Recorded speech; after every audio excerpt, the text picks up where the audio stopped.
Hi there, I'm Dr. Cher, and I'm going to talk to you today about mindset as it relates to being able to maintain your weight. This whole month I'm talking all about weight maintenance. It is probably one of the more challenging things. I know losing weight can be tough, but a lot of people have lost weight and then they struggle with trying to maintain it. Maintain it for a bit and then it goes back up. And this is a huge problem. And so one of the things I find that helps is to think of the early stages of maintenance is almost treat it as a continuation of your losing weight program, if you want to call it that. Because a lot of times when people are trying to lose weight, and if they're making progress, I mean, it's a very intentional exercise, right? They're thinking about their food, they're planning their food, they're weighing themselves, hopefully they're tracking their food, tracking their measurements, all these things. So it's very much on their radar. It's a very mindful experience. Certainly when I'm working with my clients, this is what we're doing to track results, but also making sure that they're kind of learning and increasing their awareness and developing good, healthy habits. Now, a lot of times what can happen is when people transition from, let's say they've successfully lost the weight, they're where they want to be, now they're moving into maintenance.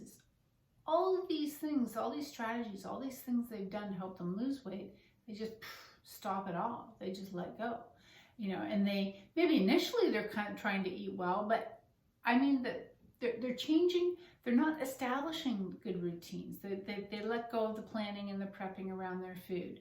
They're getting caught short, so they're going to order in, or they're going to oh, well, I'll just have a bagel and cheese because I forgot to do the shopping and there aren't choices here that I need. Whereas in losing weight, they'd be making sure everything was there that they needed. So that's one of the areas I find is a big one. It's very insidious because it's just sort of they're not suddenly binge eating and ordering in all sorts of stuff. It's just small little changes, a little lack of attention to detail that starts to slip them up. And it happens more and more frequently. And the result is now their weight starts to climb. So be mindful of what you're doing as you lose weight. Are you still continuing some of the habits that you created and when you were losing weight? Now, it doesn't mean you're going to it's always going to take this strong, mindful effort all the time with your food. But you just recognize that maintenance is a new phase of a longer journey. Down the road, you won't need to do it as much. It will just be second nature.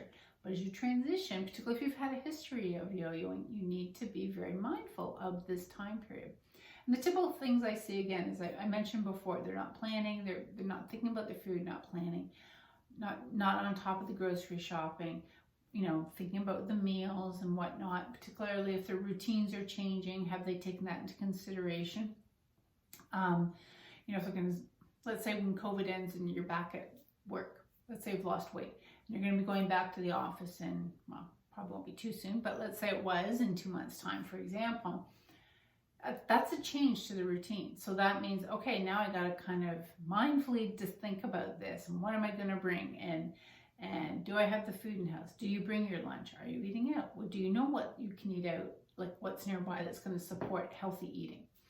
So all these types of things, thinking it through, the planning. Also the routine of weighing yourself. A lot of people stop doing that after they've lost weight. Maybe they do initially and then they stop. And then they're in for a bit of a surprise because there's this slow creep. They don't realize it, and maybe clothes are starting to get tighter. Maybe they don't want to face the truth, so they don't step on the scale. Or they keep thinking, oh, I'll have a few good days first and then I'll step on the scale, and they keep avoiding it. I'll tell you, it's a lot better, just face it. And then, because also once clothes are getting tighter, usually it takes about 10 pounds before stuff's really starting to get quite uncomfortably tight. So that's quite a bit of weight to then have to look at losing again. Not to mention mindset-wise, it's very upsetting to know you've worked so hard to achieve something and then see you're losing groundwork. It can be very discouraging. So continue to weigh yourself, continuing to drink water. These are the types of things that often people start to let go of, and then they don't even realize that they're putting weight on, or they don't really know why. So keeping that level of awareness, around food, weight, like all these types of things is very important in the first little bit of maintenance.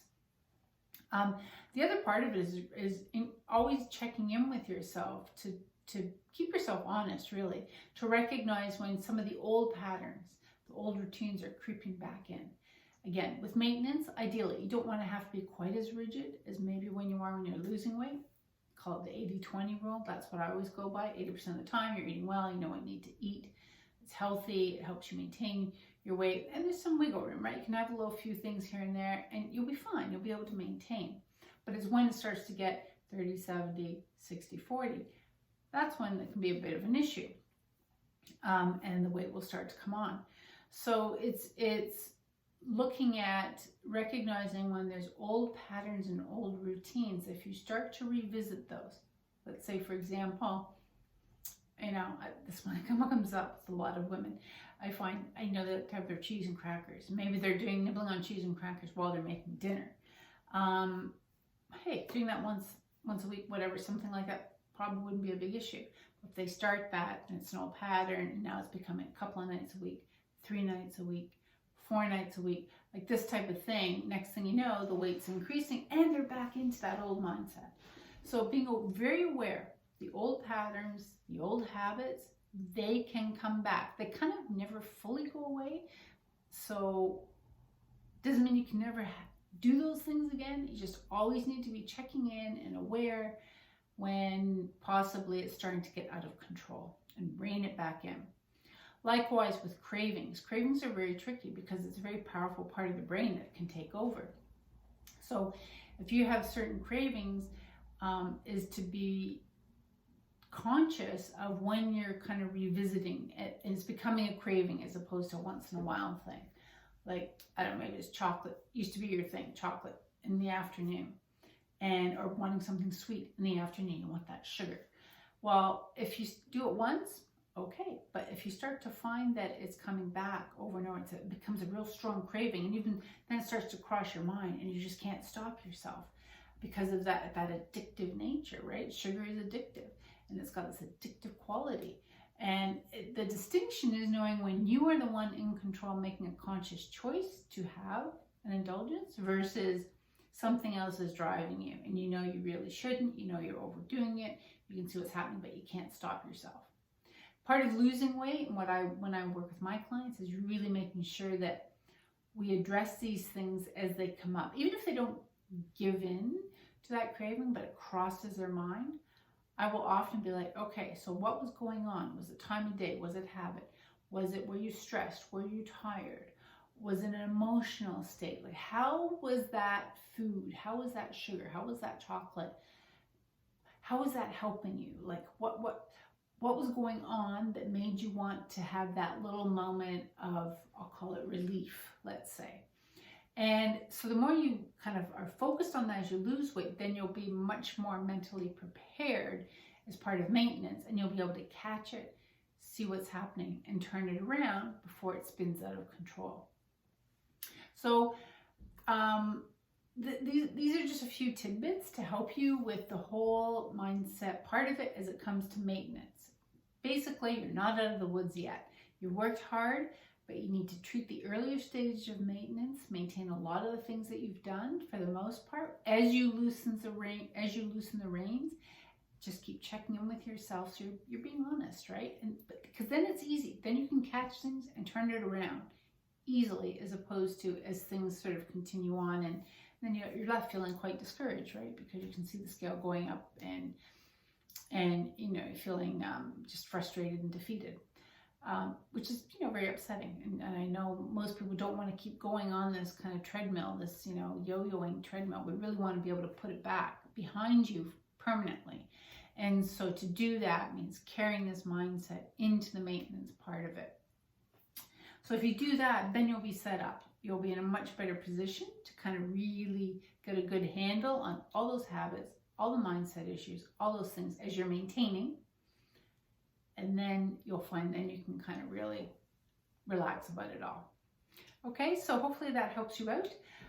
So it's totally possible. It's just, you know, having these strategies in place as you lose it and carrying them through into maintenance.